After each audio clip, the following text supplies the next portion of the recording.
បាទសួស្តីទាំងអស់គ្នាបាទថ្ងៃនេះយើងនឹងធ្វើការសិក្សាបន្តទៀតទាក់ទងជាមួយនឹង Hangul បាទ Hangul ក្នុងភាសាកូរ៉េបាទ Hangul ក្នុងភាសាខ្មែរអក្សរក្រមភាសាកូរ៉េអញ្ចឹងសម្រាប់បាទយើងដែលមិនទាន់ចេះសោះយើងទីមួយយើងត្រូវរៀនទាក់ទងជាមួយនឹងបាទ ស្រៈសិនបាទយើងស្រៈសិនអញ្ចឹងក្នុងភាសាខ្មែរយើងគឺមានស្រៈមានជើងជាអ្នកមានអីដូចគ្នាណាចាអ្វីដែលយើងត្រូវរៀនដំបូងយើងត្រូវរៀនតាមម៉ូក្នុងភាសាកូរ៉េម៉ូស៊ីពូមឺមស្រៈតូចជាក្នុងភាសាកូរ៉េគេបែងចែកជាពីរស្រៈតូចនិងស្រៈផ្សំបាទស្រៈតូចនិងស្រៈផ្សំអ្វីដែលយើងត្រូវរៀនណាបាទអញ្ចឹងថ្ងៃនេះយើងធ្វើការរៀនតាក់ទងមួយស្រៈតូចមុនបាទអញ្ចឹងទាំងអស់នេះគឺជាស្រៈតូចបាទទាំងអស់នេះគឺជាស្រៈតូចហើយនេះគឺជាពាក្យដែលផ្សំឡើងពីស្រៈតូចបាទនិយាយណាបាទជាពាក្យដែលផ្សំឡើងពីស្រៈតូចអញ្ចឹងតើស្រៈតូចហ្នឹងគឺបាទគេអានថាយ៉ាងម៉េចខ្លះហើយការបាទបន្ទាប់មកតើវាមានអីខ្លះអញ្ចឹងយើងនឹងទៅអានតាមខ្ញុំទាំងអស់គ្នាបាទ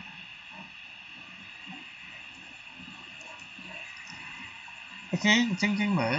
បាទអានតាមខ្ញុំទាំងអស់គ្នាយើងចាប់ផ្ដើមបាទទី1បាទ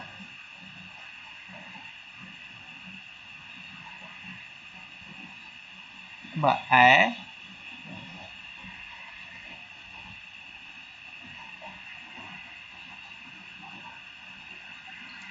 បាទយ៉ែអេយេវ៉ាវ៉ែវេ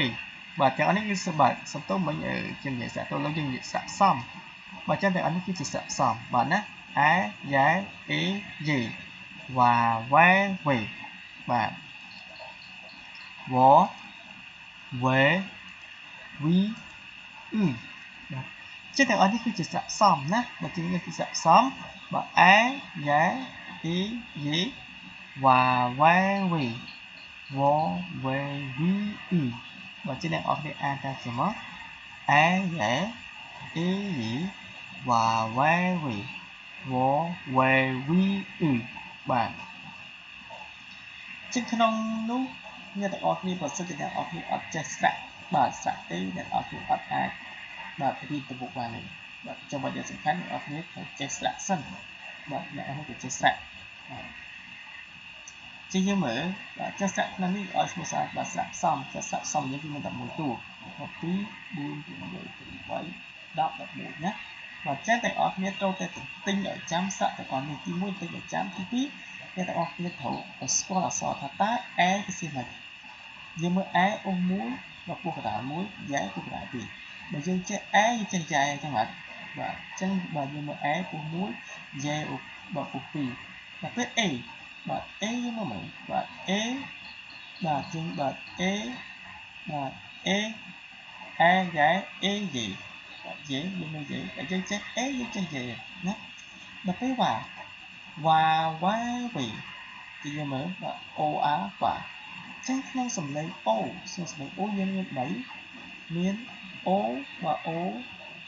វ៉ាវ៉ែវេឃើញអត់គឺសំឡេងអូយើងមាន3ចឹងវ៉ាវ៉ែវេទៅពេលសំឡេងអូមានបានមាន3ដូចគ្នាវវេវីបាទវវេវីទៅពេលនេះគឺផ្សំឡើងគឺអ៊ឺនិងអ៊ីអ៊ឺនិងអ៊ីអាចថាអ៊ឺបាទបាទនេះអ្នកនរគ្នាចឹងឲ្យអ្នកនរគ្នាត្រូវបាទត្រូវទន្ទិញអ្នកនរគ្នាត្រូវទន្ទិញជាជាអ្នកទាំងអស់នេះបាទសំដៅស្រៈទាំងអស់នេះឲ្យចាំណាឲ្យចាំហើយឲ្យស្គាល់អក្សរទៀតចឹងយើងទៅលេខមកមើលការផ្សំពាក្យយេបាទយេក្នុងភាសាកូរ៉េគេហៅថាបាទឬក៏ចាស់បាទបមនុស្សប្រុសបាទមនុស្សស្រីចាស់បាទអូខេវេវេបាទវេក្នុងភាសាកូរ៉េថាហេតុអ្វីបាទនេះគឺវេវិញណាបាទវេវិញបាទវេវេនេះវេបាទវេជាក្នុងភាសាកូរ៉េគេហៅថាហេតុអ្វីបាទដល់ពេលយេនេះយេនេះជាងយេចឹងយេក្នុងភាសាកូរ៉េបាទគឺម្ចាស់បាទចឹងគឺស្រាប់ផ្សំអត់ទាំងអស់នេះគឺជាស្រាប់ផ្សំណាវាទៀតវ៉ាយ៉ូវ៉ាណាវ៉ានេះវ៉ាឃើញទេវ៉ា ស្អីគេសាក់យោយើងរៀនហើយវ៉ាយោប្រថាមកបាទវ៉ាយោបាទយោគីវ៉ាយោបាទយោគីវ៉ាយោបាទមកទីនេះមកបាទយោគីបាទយោគីវ៉ាយោមកទីនេះមកអីទៅទៀតបាទ V A វាមានណា V មាន V ឃើញ V មក V វាស្អីគេ A មានណា A A អញ្ចឹងដល់ពេលបូកចូលគ្នាទៅអានថា VA VA គឺម៉េចខាងលើអញ្ចឹងហើយបើខ្ញុំទៅបើនិយាយថាអ្នកនរគ្នាត្រូវតែចាំស្រៈនេះបាទស្រៈផ្សំនេះឲ្យអស់សិនចាំឲ្យអស់ហើយត្រូវស្គាល់បើមិនអ្នកនរគ្នាអត់ស្គាល់អ្នកនរគ្នាអត់អាចធ្វើមកទិញនេះបានទេអត់ស្គាល់ថាតើគេអានថាម៉េចទេណាអញ្ចឹងអានថា VA វាទៀត Yahweh Yahweh យើងបាននិយាយហ្នឹងក៏ទៅវាសក់ទៅណា Yahweh Yahweh ទៅមក Yahweh បាទ Yahweh ខាងក្រៅ Yahweh ខាងក្រៅវាទៀត Weya Weya ទីលានកីឡាបើ Weya ដែរណាបាទយើងបញ្ជាក់មកនេះ Yahweh អានេះ Weya បាទទីលានកីឡាវាទៀត